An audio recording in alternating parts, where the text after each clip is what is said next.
अस्सलाम वालेकुम। हमने करना है अभी plasma cell disorders. Plasma cell disorder आपके प्लाज्मा सेल का कैंसर हो सकता है, प्लाज्मा सेल की वजह से आपके एंटीबॉडीज का कैंसर हो सकता है, या फिर प्लाज्मा सेल बनते ही नहीं है उनकी वजह से प्लाज्मा सेल का डिसऑर्डर होता है। प्लाज्मा सेल डिसऑर्डर के अंदर फर्स्ट ऑफ ऑल हमने जो पढ़ना डिजीज है वो मल्टीपल माइलोमा है। मल्टीपल माइलोमा में क्या होता है कि आपके बी लिम्फोसाइट्स जो होते हैं, नॉर्मली क्या होता है कि फर्स्ट ऑफ ऑल आपको नॉर्मल फिजियो बताता हूँ कि क्या होता है। बी लिम्फोसाइट आपकी बॉडी के अंदर होते हैं, जब आपकी बॉडी के अंदर कोई इन्फेक्शन वगैरह आता है तो बी लिम्फोसाइट्स जो होते हैं वो प्लाज्मा सेल्स में कन्वर्ट हो जाते हैं। बी सेल्स जो होते हैं, बी लिम्फोसाइट्स जो होते हैं वो प्लाज्मा सेल्स में कन्वर्ट हो जाते हैं, और प्लाज्मा सेल्स एंटीबॉडीज बनाती हैं। एंटीबॉडीज आईजीजी, आईजीएम, ये एंटीबॉडीज बनाती हैं। जो बी सेल्स, जो आपकी प्लाज्मा सेल्स है, बी सेल्स ने प्लाज्मा सेल्स बनाए, मतलब बी लिम्फोसाइट्स ने प्लाज्मा सेल्स बनाए हैं, प्लाज्मा सेल्स ने एंटीबॉडीज बनाई हैं। लेकिन अब इस पेशेंट में क्या होगा, जो आपकी प्लाज्मा सेल्स हैं उनका कैंसर हो जाएगा। ये आपके जो प्लाज्मा सेल्स हैं इनका कैंसर होगा, इनका कैंसर हो जाएगा। कैंसर वो सेल्स, कैंसर सेल्स तो अनडिफ्रेंशिएट होते हैं, मतलब वो अच्छी क्वालिटी के नहीं होते। अब प्लाज्मा सेल्स खुद डिफेक्टेड है, डिफेक्टेड सेल्स हैं कैंसर। एक तो वो क्वांटिटी में ज्यादा होंगे, दूसरा एंटीबॉडीज जो उनसे बननी है। अब जो चीज खुद ही खराब है उसने जो आगे चीज बनानी है वो भी तो खराब होगी, नाकस क्वालिटी की होगी, हल्की क्वालिटी की होगी। ऐसी आदत के ले मट्टा में बता रहा हूँ। बताने का मकसद ये है कि जो एंटीबॉडीज बनेंगी बनेगी क्वांटिटी में ज्यादा होगा, लेकिन उनकी क्वालिटी लो होगी। पेशेंट के अंदर एंटीबॉडीज ज्यादा होंगी, नॉर्मल रेंज से ज्यादा होगी, लेकिन एंटीबॉडीज किसी काम की नहीं होगी, पेशेंट इम्यूनो कॉम्प्रोमाइज होगा। फर्स्ट ऑफ ऑल क्या होगा, बी सेल्स जो हैं इनकी प्रोलिफरेशन ज्यादा होगी, प्लाज्मा सेल्स की प्रोलिफरेशन ज्यादा होगी, मतलब प्रोडक्शन ज्यादा होगी, एंटीबॉडीज ज्यादा बनेंगी। अब जो एंटीबॉडीज ज्यादा बनेगी वो कौन सी एंटीबॉडीज होंगी, मोस्ट कॉमन, वैसे तो सारी ही एंटीबॉडीज ज्यादा बनेगी, लेकिन मोस्ट कॉमन जो है वो आईजीजी होगी। फर्स्ट मोस्ट कॉमन जो है IgG, and then second number पे याद रखना है IgA. IgG and then IgA, ये दो एंटीबॉडीज इस पेशेंट के अंदर स्पेसिफिकली जी और ए ये ज्यादा बनेंगी। अब पेशेंट के अंदर एंटीबॉडीज ज्यादा है, उसकी इम्यूनिटी तो बहुत स्ट्रांग होनी चाहिए, लेकिन ये कैंसरस एंटीबॉडीज हैं, मतलब इनकी क्वालिटी लो है। अब इनकी एंटीबॉडीज की वजह से पेशेंट की इम्यूनिटी और वीक हो जाएगी, क्योंकि एंटीबॉडी अच्छी क्वालिटी की तो बनी ही नहीं रही। इस वजह से ये पेशेंट जो होगा ये इम्यूनो कॉम्प्रोमाइज्ड होगा।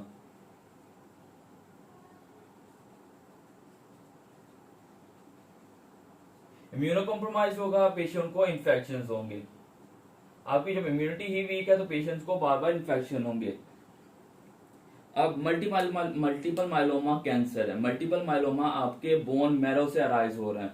आपके प्लाज्मा सेल्स जो हैं ये बोन मैरो से अराइज हो रहे हैं, और ये इनका डिफेक्ट है, इनका कैंसर है। बेसिकली ये बोन मैरो से अराइज हो रहा है, तो ये बोन मैरो का कैंसर हुआ। तो multiple myeloma most common cancer है आपके बोन मैरो का। बोन मैरो का अगर पूछा जाए मोस्ट कॉमन कैंसर कौन सा है, मोस्ट कॉमन कैंसर, तो वो मल्टीपल माइलोमा है। मोस्ट कॉमन मल्टीपल माइलोमा आपके बोन मैरो का कैंसर है। ओवर प्रोडक्शन होती है प्लाज्मा सेल्स की, डिफेक्टेड एंटीबॉडीज बनती हैं। और अब एंटीबॉडीज, अब इन एंटीबॉडीज का थोड़ा स्ट्रक्चर बताता हूँ। नॉर्मली क्या होता है कि पेशेंट के अंदर लॉन्ग चेन्स होती हैं और इस पे शॉर्ट चेन्स होती हैं। अब शॉर्ट चेन्स का जो एंटीबॉडी बनेगी उसका नाम अकॉर्डिंग टू लॉन्ग चेन होगा। अगर जी चेन है तो इस एंटीबॉडी के आईजीजी प्रोटीन बनेगी, आईजीजी एंटीबॉडीज बनेगी। लॉन्ग चेन अगर जी चेन है, आई चेन है, आपकी ए चेन है, तो नाम जो होगा एंटीबॉडी का वो अकॉर्डिंग टू लॉन्ग चेन होगा। लेकिन जो शॉर्ट चेन्स हैं, इस पेशेंट में क्या होता है, शॉर्ट चेन्स जो हैं, एक शॉर्ट चेन्स का नाम बता दूं, lambda, lambda and kappa. Short chains जो होती हैं वो डिफेक्टेड होती हैं। शॉर्ट चेन्स जो हैं वो बढ़ जाती है, इंक्रीज हो जाती है नंबर में, मतलब ज्यादा बढ़ जाएंगी। In short defective short chains को बेंज जोन्स प्रोटीन्स कहेंगे। जो ये वाली प्रोटीन्स हैं, जो ये शॉर्ट चेन्स हैं, इनका नाम है लैम्बडा एंड पब्बा। ये ज्यादा बन जाती है, इनकी ओवर प्रोलिफरेशन हो जाती है और उनको फिर कहते हैं कैंसर्स जो होंगे उसको कहेंगे बेंज जोन्स प्रोटीन्स। तो इन पेशेंट के अंदर एक दो चीजें बढ़ रही है, एक तो आईजीजी आईजीए, जो याद रख लें IgG and IgA, most common IgG and then IgA और बेंज जोन, ये तीन चीजें इस पेशेंट के अंदर ज्यादा हो रही हैं। अब बेंज जोन्स प्रोटीन जो है ओवर प्रोडक्शन होने से क्या होगा, ये लाइक कह लो कि स्पाइक्स हैं, छोटे छोटे कांटे हैं। अब जब ये चीजें आपके बोन मैरो आपकी किडनी से जब फिल्टर आउट होंगी, एलिमिनेट होंगी, तो ये वहां पे स्टक हो जाएगी, कांटे लगे वहां पे जाते हुए अट जाएंगी, वहां पे रुक जाएंगी, एक्यूमुलेट होना शुरू हो जाएंगी वहां पे और आपके नॉर्मल नेफ्रॉन के स्ट्रक्चर को डैमेज कर देंगी, आपका किडनी फेलियर हो जाएगा। फर्स्ट ऑफ ऑल तो ये क्या करेंगे कि रीनल फेलियर कॉज करेंगी।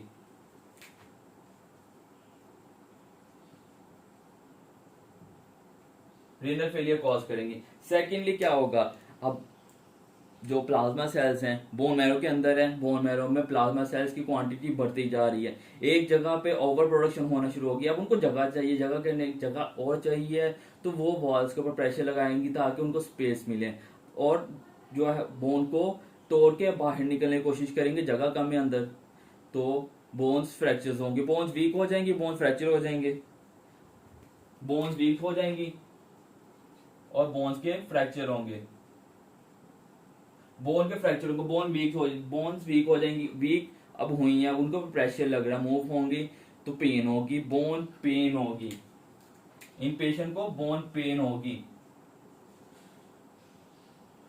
जॉइंट्स पेन नहीं होगी, बोन्स की पेन होगी, हड्डियों में दर्द होगी। पेशेंट हड्डी के ऊपर हाथ रख के बताएगा यहाँ पे दर्द है, जॉइंट्स के ऊपर हाथ रख के नहीं बताएगा, वो आर्थराइटिस होता है, आर्थरेल्जिया होता है, बोन पेन होगी इसके अंदर। और क्या होगा, एक तो हो गया आपका रेनल फेलियर, बोन पेन होगी, बोन फ्रैक्चर्स हो गए, सिम्टम्स तारा बोन फ्रैक्चर होंगे, बोन पेन होगी, मोस्ट कॉमन जो सिम्टम है वो बोन पेन का होगा, बोन्स जो है वीक हो जाएगा। बोन वीक है, आपकी वर्टिब्रा जो है उसका लंबर वर्टिब्रा वो मोस्ट कॉमनली इन्वॉल्व होता है। ये पेशेंट जो है ओल्ड होते हैं, बूढ़ों के कैंसर मोस्ट ज्यादातर बूढ़ों के अंदर ही होता है। तो जब भी कैंसर है तो फर्स्ट ऑफ ऑल एज अगर ज्यादा लिखी हुई है तो सिम्टम क्वेश्चन के अंदर अगर एज लिखी है ना 60+, तो आप सस्पेक्ट करना फर्स्ट ऑफ ऑल कि ये कैंसर हो सकता है। तो एज क्या होगी इस पेशेंट की, 60+ एज होगी, 60 साल का बाबा होगा, मेल्स में कॉमन होती है, मेल्स में कॉमन होगी, 65+ एज होगी। और पेशेंट कंप्लेन एक तो बोन पेन की करेगा, दूसरा लो बैक पेन। रेनल फेलियर बेशक नहीं हुआ, पेशेंट आया सिर्फ लो बैक पेन के साथ, तो दो डिजीज होती है, एक तो आप मल्टीपल माइलोमा सोच सकते हो 65+ है, और दूसरा भी कैंसर ही है आपका प्रोस्टेट कैंसर, उसमें भी लो बैक पेन होती है। तो दो चीजें होगी मल्टीपल माइलोमा, एक age related then low back pain है। और इसके अलावा क्या होगा, लो बैक पेन इसलिए हुई है, इसके अंदर जो लंबर वर्टिब्रा इन्वॉल्व होगा, lumbar vertebra involve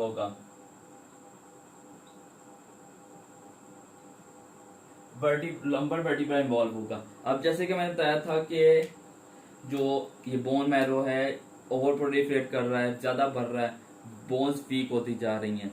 in patient के अंदर क्या होगा, अचानक से जो है, और बोन मैरो आपकी वर्टिब्रा के अंदर भी होता है, लोअर वर्टिब्रा इन्वॉल्वमेंट है, तो वर्टिब्रा से ही याद रख लें, वर्टिब्रा क्या होगा, सडनली कोलैप्स कर जाएंगे, मतलब कोई जो वर्टिब्रा है एकदम से आपस पिचक जाएगी, कंप्रेस्ड हो जाएगी।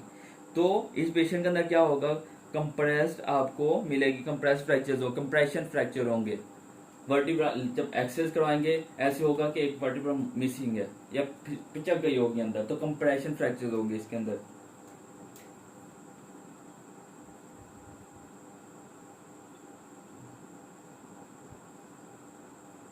कंप्रेशन फ्रैक्चर्स होंगे, लंबर वर्टिब्रा का पेन होगा, लो बैक पेन होगी, 65+ एज है, कंप्रेशन फ्रैक्चर्स मिल सकते हैं आपको, बोन्स पेन होगी। और इसके अंदर क्या होता है, अब बोन्स वीक होगी, बोन्स टूट रही हैं, डैमेज हो रही हैं। अब बोन्स आपका कैल्शियम का घर है, कैल्शियम आपकी बॉडी के अंदर जब सबसे ज्यादा जो स्टोर होती है या बॉडी के अंदर सबसे ज्यादा कैल्शियम अगर पाई जाती है तो वो आपकी बोन्स के अंदर होती है, ये तो सबको पता है। अब जब डैमेज होंगी तो ऊपर से कैल्शियम उतरना शुरू हो जाएगी, कैल्शियम उतर के आपके ब्लड में आ जाएगी, आपके ब्लड के अंदर हाइपर कैल्सीमिया हो जाएगा, पेशेंट को हाइपर कैल्सीमिया हो जाएगा।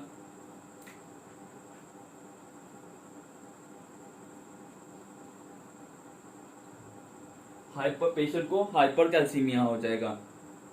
अब हाइपर कैल्सीमिया हुआ है, ब्लड के अंदर कैल्शियम लेवल ज्यादा हो गया पेशेंट के, तो कैल्शियम हाई होने की वजह से पेशेंट को यूरिन भी ज्यादा आएगा, पॉलीयूरिया।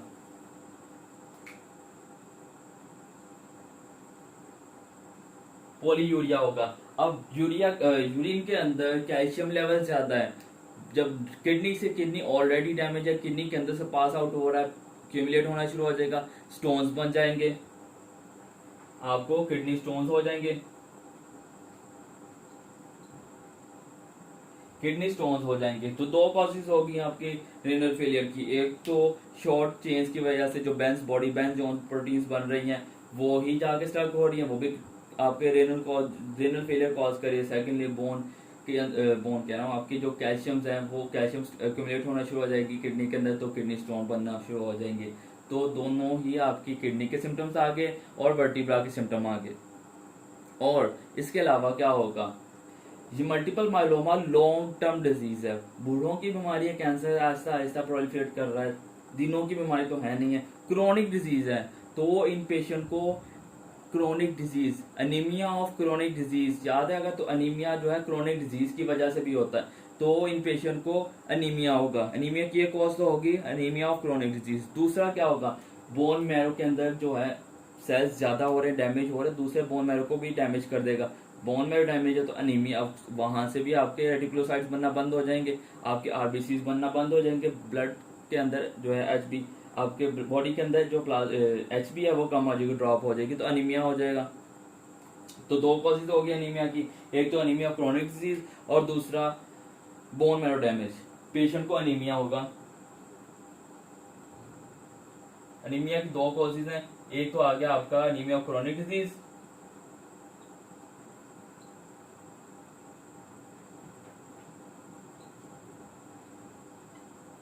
और दूसरा अनीमिया क्रोनिक, और दूसरा आपका बोन मैरो की वजह, बोन मैरो डैमेज है।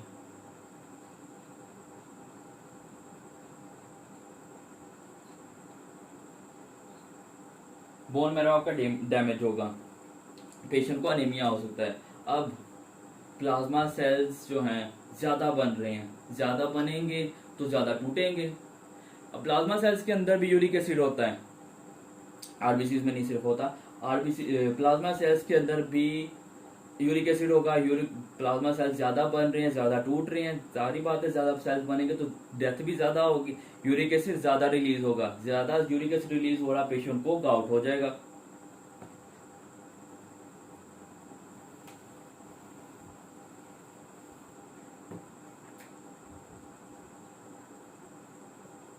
पेशेंट आउट हो जाएगा ड्यू टू ओवर प्रोलिफरेशन, और उसके बाद डैमेज होने के बाद यूरिक एसिड जो रिलीज होगा उसकी वजह से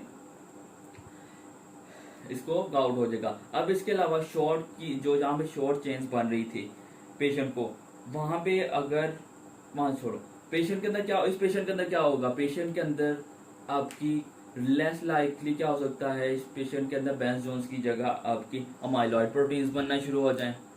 तो यहाँ पे पेशेंट को, मल्टीपल माइलोमा वाले पेशेंट को प्राइमरी माइलॉइडोसिस हो सकती है।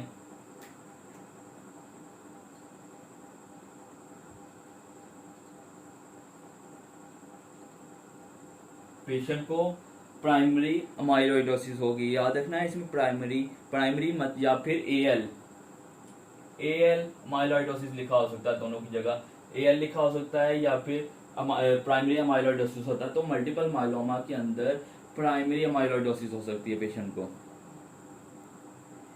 65 एज है, लंबर वर्टिब्रा इन्वॉल्व होंगे, मोस्ट कॉमन साइट जो है वो मल्टीपल माइलोमा की वो लंबर वर्टिब्रा ही होती है पेशेंट को। और लंबर वर्टिब्रा जब यहाँ पे कंप्रेशन होगा, कंप्रेशन की वजह से लंबर वर्टिब्रा कंप्रेशन होगा। कंप्रेशन के साथ जो सराउंडिंग में जो नर्व्स होती हैं, नर्व्स जो उनकी नर्व्स की रूट्स होती हैं, नर्व रूट कंप्रेशन हो जाएगी, तो थ्रू आउट द नर्व जहां तक भी उस नर्व की सप्लाई होगी वहां तक पेन होगी पेशेंट को। रेडिकुलोपैथी, पेशेंट को रेडिकुलोपैथी होगी, मतलब बोन मैरो नर्व एंडिंग जो होंगी, नर्व एंडिंग्स की उनका कंप्रेशन हो जाएगा, इसे कहते हैं रेडिकुलोपैथी।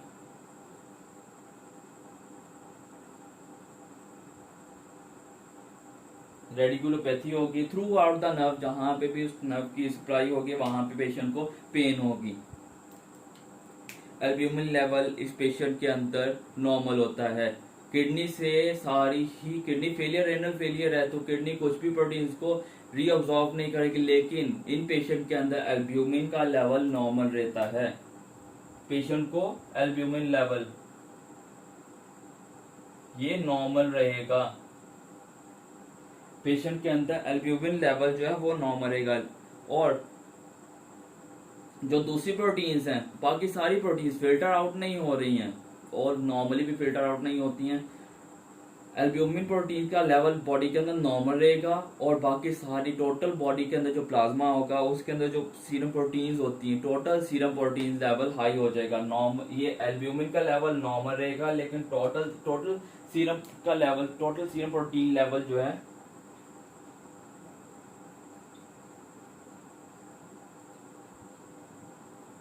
वो रेज हो जाएगा, वो हाई हो जाएगा, एल्ब्यूमिन हाई नहीं होगी।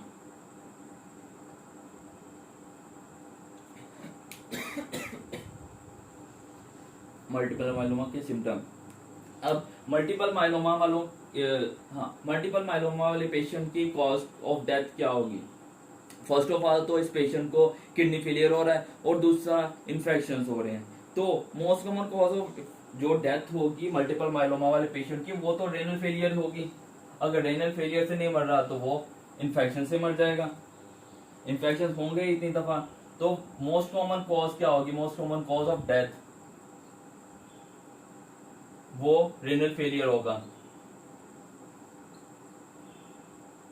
And second most common cause क्या होगी? Second most common cause symptom base पे ही है, तो पेशेंट को बार बार इन्फेक्शन हो रहा है तो सेकंड मोस्ट कॉमन कॉज होगी इन्फेक्शन, क्योंकि नाकस क्वालिटी की इसके अंदर एंटीबॉडीज बन रही है, पेशेंट को इन्फेक्शन होंगे, बार बार इन्फेक्शन होंगे। इन्फेक्शन की वजह से कैसे होगा? पेशेंट पेशेंट को सेप्सिस होगा और सेप्टिक शॉक में चले जाएगा और पेशेंट की डेथ हो जाएगी। फिर अब इन्वेस्टिगेशन, सिंपली पेशेंट के अंदर क्या हो रहा है? एल्ब्यूमिन लेवल नॉर्मल है, किडनी फेलियर हो रहा है, पेशेंट को इन्फेक्शन हो रहे हैं, अमाइलोइडोसिस हो सकती है पेशेंट को, पेशेंट का हाइपर कैल्सीमिया, पेशेंट को हाइपर कैल्सीमिया के पेशेंट होगी, प्रेजेंटेशन होगी, यूरिन ज्यादा आएगा, रेनल स्टोन हो सकते हैं। नेक्स्ट आपका है इन्वेस्टिगेशन। फिजियो यही है कि इसके अंदर जो प्लाज्मा सेल्स हैं उनका कैंसर है, तो मोस्ट कॉमन बोन कैंसर है वो मल्टीपल माइलोमा है। इन्वेस्टिगेशंस, बेस्ट इनिशियल टेस्ट क्या होगा? बेस्ट इनिशियल टेस्ट इसके अंदर प्लाज्मा, जो बॉडी से प्लाज्मा लेना है उसका प्लाज्मा इलेक्ट्रोफोरेसिस करेंगे। सीरम इलेक्ट्रोफोरेसिस, सीरम इलेक्ट्रोफोरेसिस के अंदर क्या होगा? जैसे कि मैंने आपको बताया था कि इस पेशेंट के अंदर एंटीबॉडीज ज्यादा हो रही हैं, तो सीरम इलेक्ट्रोफोरेसिस में भी एंटीबॉडीज ही चेक करेंगे, एंटीबॉडीज ही हाई मिलेंगी। अब एंटीबॉडीज हाई कौन सी मिलेंगी? 60% केसेस के अंदर, 60% केसेस के अंदर क्या होगा? आपको ज्यादा कौन सी मिली थी? आईजीजी ज्यादा मिलेंगी, और 25% आईजीए मिलेंगी, और रिमेनिंग 15% रिमेनिंग जो होंगे पेशेंट्स, ये पेशेंट्स की बता रहा हूँ, केसेस की बता रहा हूँ कि 60% 100 लोग हैं, उसमें 60 लोगों को IgG होगी, 25 लोगों को IgA होगी और 15 लोगों को IgG और IgA दोनों की वजह से नहीं होगी, मतलब दोनों फाइंडिंग नहीं होगी। इसके अंदर सिर्फ बेंज जोन्स प्रोटीन्स मिलेंगी।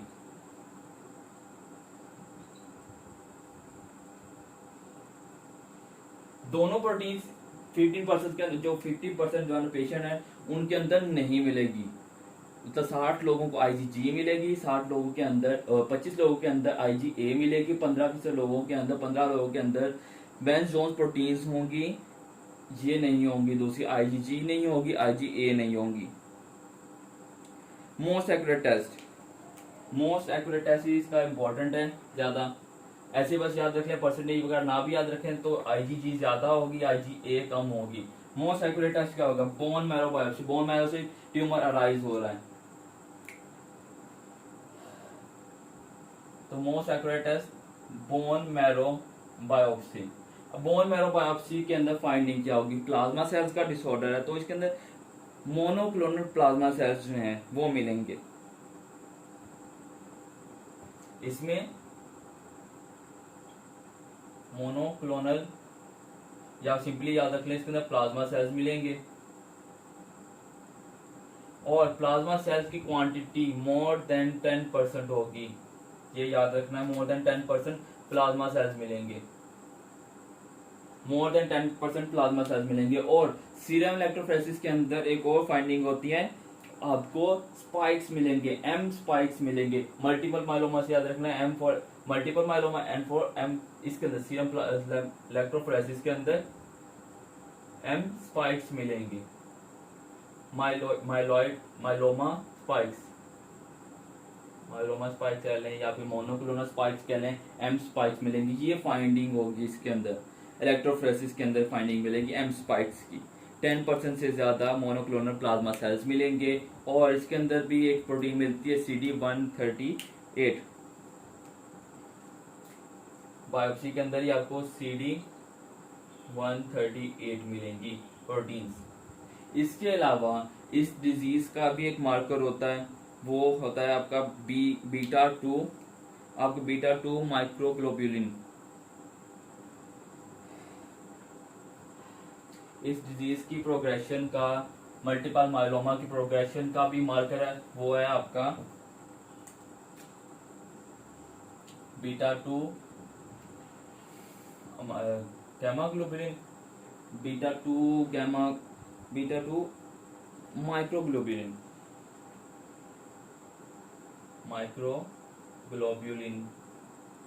ये रेज होगा, जितना ये रेज होगा ये शो करेगा पुअर प्रोग्नोसिस को। जितना ज्यादा होगा डिजीज की रिकवरी उतनी ही बुरी होगी, पेशेंट उतना ही ज्यादा वर्स कंडीशन में होगा। मतलब बीटा 2 की वजह से ये बीटा 2 शो करता है इसकी सिवियरिटी को, तो ये फाइंडिंग नहीं भूलनी, ये सिवियरिटी को शो करेगा कितनी सिवियर है डिजीज की, मल्टीपल माइलोमा की डिजीज की सिवियरिटी को शो करेगा बीटा 2 माइक्रोग्लोब्यूलिन माइक्रोग्लोब्यूलिन का लेवल। ये इस डिजीज का मार्कर है। मतलब डिजीज का मार्कर होते हैं, उनमें ये है कि बीटा 2 माइक्रोग्लोब्यूलिन मिलेंगी। और बेस्ट इनिशियल टेस्ट के अंदर आप एक्सरेज भी करवाएंगे। बेस्ट इनिशियल टेस्ट में ही एक्सरेज करवाएंगे और स्कल का एक्सरे करवाएंगे।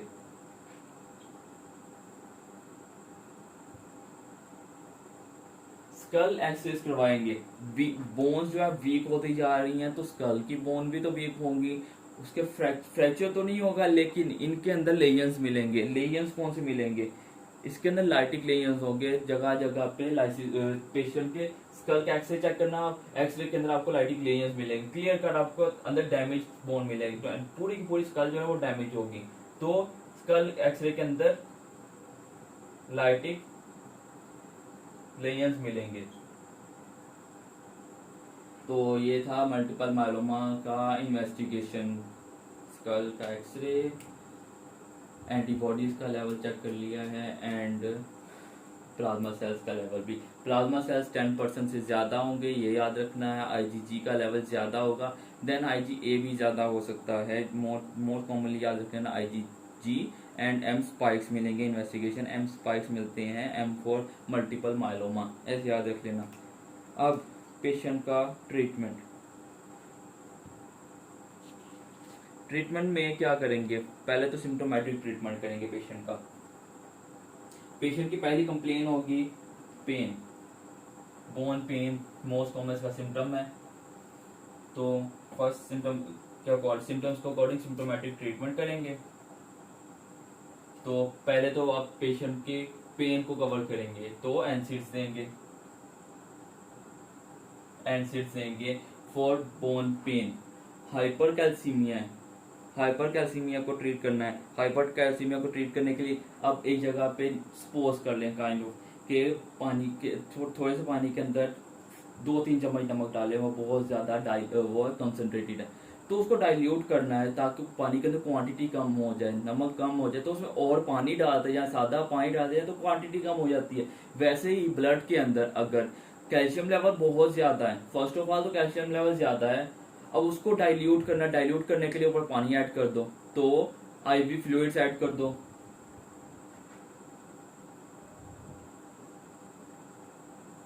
आईवी फ्लूइड्स यूज करने हैं ताकि एक तो पेशेंट का जो ब्लड का कैल्शियम लेवल है वो डाइल्यूट हो जाए, पेशेंट के हाइपर कैल्सीमिया को ट्रीट करने हैं। सेकेंडली क्या होगा, ज्यादा से ज्यादा फ्लूइड जो है अपने साथ कैल्शियम लेके एक्सक्रीट आउट हो जाएगा। ऑफ कोर्स किडनी स्टोन बनने के चांसेस भी बढ़ जाएंगे, लेकिन किडनी से एक्सक्रीट आउट हो जाएगा। सेकेंडली किडनी के अंदर ऑलरेडी बेंजोस प्रोटीन्स हैं जो स्टक हुई है।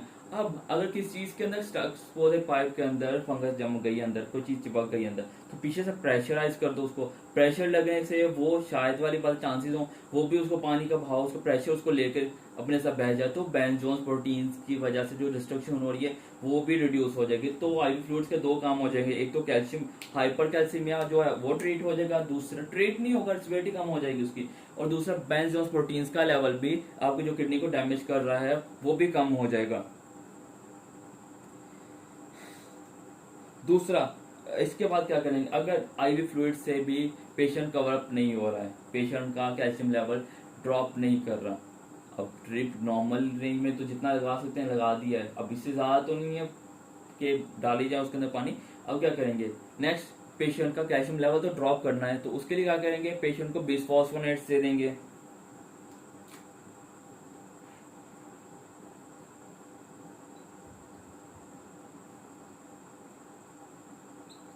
बिसफॉस्फोनेट्स क्या करेंगे, जो एक्सेसिव कैल्शियम है उसको अपने साथ बाइंड कर लेंगे, पेशेंट के ब्लड के अंदर कैल्शियम लेवल कम हो जाएगा। बिसफॉस्फोनेट्स अगर, लेकिन बिसफॉस्फोनेट से भी अगर पेशेंट रिकवर नहीं हो रहा तो आप क्या कर सकते हैं, आप इंट्रानेजल ड्रग यूज करते हैं, कैल्सिटोनिन। कैल्सिटो मतलब कैल्शियम को फेंकने वाली ड्रग, मतलब वेस्ट करने वाली ड्रग कैल्सिटोनिन। तो इसके अगर बिसफॉस्फोनेट से कवर नहीं हो रहा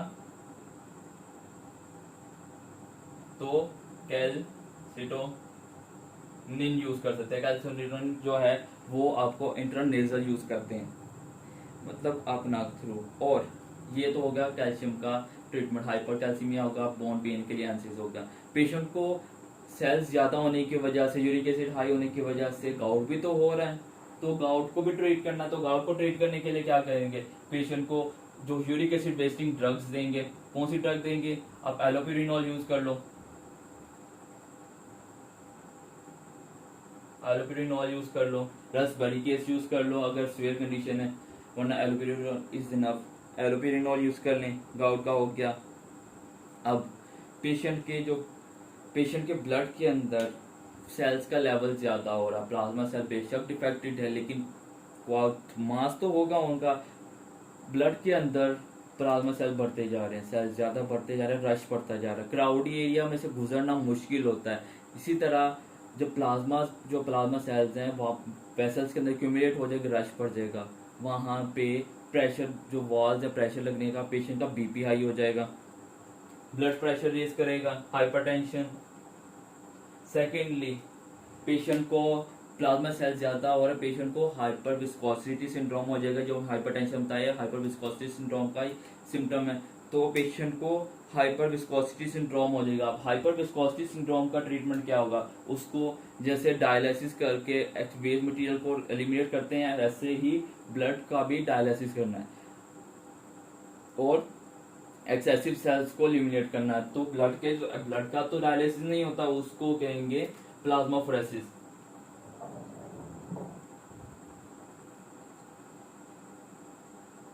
प्लाज्माफोरेसिस करेंगे पेशेंट के हाइपर विस्कोसिटी सिंड्रोम को ट्रीट करने के लिए। हाइपर विस्कोसिटी सिंड्रोम का सिम्टम में आ जाएगा आपके पेशेंट को हेडेक होगी, बीपी हाई होगा, हेमोरेज हो सकता है पेशेंट को। तो ये आपके सिम्टोमेट्रिक ट्रीटमेंट आ गया। अब कैंसर को भी तो ट्रीट करना है, तो कैंसर को ट्रीट करने के लिए तो कीमोथेरेपी करेंगे। कीमोथेरेपी पेशेंट की फर्स्ट कंप्लेन होगी पेन को कवर करना है। हाइपरटेंशन होगी, हाइपरटेंशन हो रही है हाइपर विस्कोसिटी सिंड्रोम की वजह से, हाइपर विस्कोसिटी सिंड्रोम को ट्रीट करेंगे। कैल्शियम लेवल ज्यादा हो रहा है तो कैल्शियम लेवल को ट्रीट करेंगे पेशेंट के। कैल्शियम हाइपर कैल्सीमिया के सिम्टम्स आएंगे।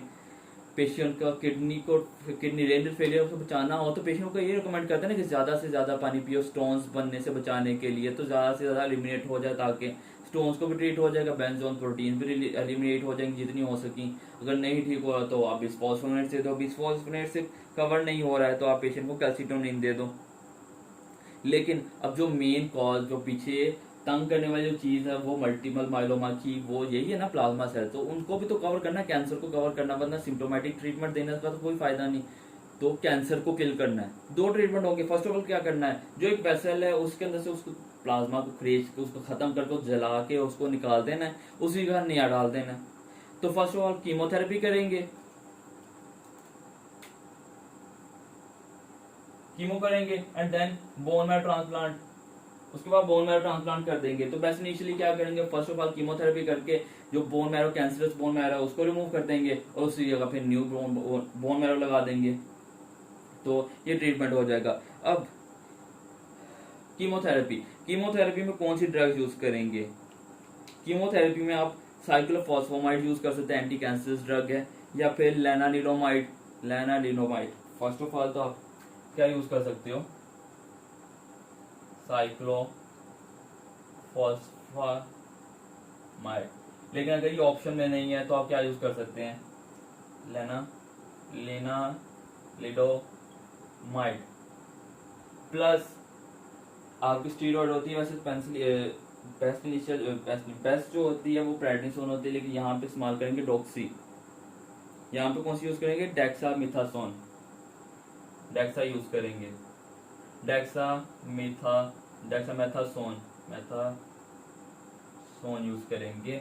अगर साइक्लोफॉस्फामाइड ऑप्शन में नहीं है तो आप लेनालिडोमाइड को भी टिक कर सकते हैं, उसके साथ मेथोट्रेक्सेट भी देनी है। लेकिन यह इतना है। और उसके बाद फिर ट्रीटमेंट ऑफ चॉइस जो है वो है बोन मैरो ट्रांसप्लांट। तो ट्रीटमेंट ऑफ चॉइस जो कीमोथेरेपी के अंदर जो ड्रग ऑफ चॉइस है वो लेनालिडोमाइड है कीमोथेरेपी के अंदर फर्स्ट। उसके बाद ट्रीटमेंट ऑफ चॉइस आपका बोन मैरो ट्रांसप्लांट है। ओवरव्यू दे देता है तो दोबारा पेशेंट का, अगर आपको जस्ट सिम्टोमेटिकली याद रखना है पेशेंट के अंदर क्या होगा, पेशेंट हाइपरकैल्सीमिया होगा, गाउट होगा, पेशेंट को बोन पेन होगी, फ्रैक्चर होंगे, वर्टिब्रा इन्वॉल्वमेंट होगी, 60 प्लस एज है, 65 प्लस एज है, मेल है। ओवरव्यू दे रहा हूँ just question point of view से। तो ये सिम्टम्स होंगे पेशेंट को, गाउट के सिम्टम्स तो हो जाएंगे। गाउट सिम्टम्स ये शो करेगा, गाउट की लेदर हिस्ट्री होगी और फिर उसका ट्रीटमेंट करने के लिए सिम्टोमेट्रिक ट्रीटमेंट है। एंड देन कैंसर को फाइंड आउट करने के लिए आप तो बोन मैरो की स्टडी करेंगे। बोन मैरो की स्टडी करने से आपको क्या मिलेगा, बोन मैरो के अंदर आपको प्लाज्मा सेल्स 10% से ज्यादा मिलेंगे। ये याद रखना, 10% से ज्यादा मिलेंगे। आप प्लाज्मा फ्रेसिस करवाओगे, प्लाज्मा फ्रेसिस के अंदर आपको एम स्पाइक्स मिलेंगे, स्पाइक्स मिलेंगे, बाल नहीं स्पाइक्स किए होते तो स्पाइक्स मिलेंगे, वैसे याद रख लेना। एम स्पाइक्स मिलेंगे, IgG का लेवल ज्यादा मिलेगा, IgA का लेवल ज्यादा मिलेगा। और बोन के फाइंडिंग, स्कल की फाइंडिंग के अंदर आपको लाइटिक लेयर्स मिलेंगी। ट्रीटमेंट ऑलरेडी बता दिया है। तो ये था आपका मल्टीपल माइलोमा।